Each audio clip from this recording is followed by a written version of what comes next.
আমরা ঢাকা থেকে কক্সবাজার এত আরামে কিসে করে আসলাম, শুধুমাত্র মাথা পিছু খরচ পড়েছে 3000 টাকা করে।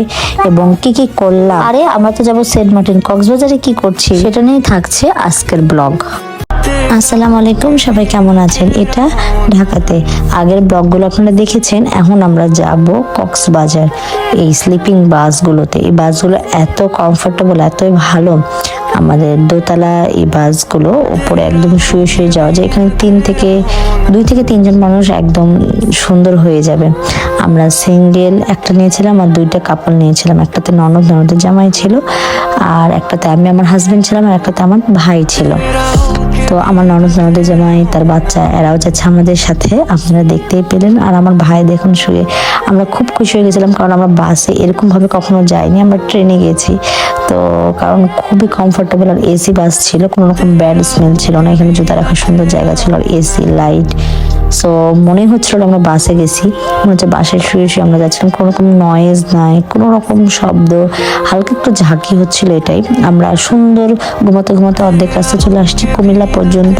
তো এসে আমরা এখানে গ্রিন ভিউ হোটেল নামে কিছু খাওয়া দাওয়া করবো। তো সুন্দর সবজি, আর সবজিটা অনেক মজার ছিল। আর গরুর মাংস নিয়েছিলাম।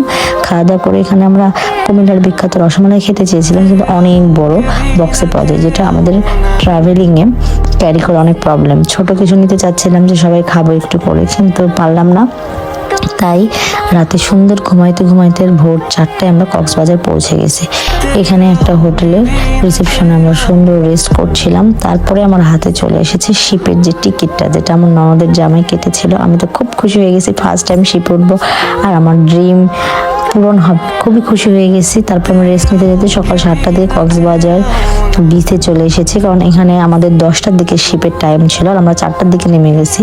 তাই আমরা এখানে চলে আসলাম কিছুক্ষণ সময় কাটাতে, কক্সবাজার দেখতে। কক্সবাজারও ফার্স্ট টাইম আসতেছি।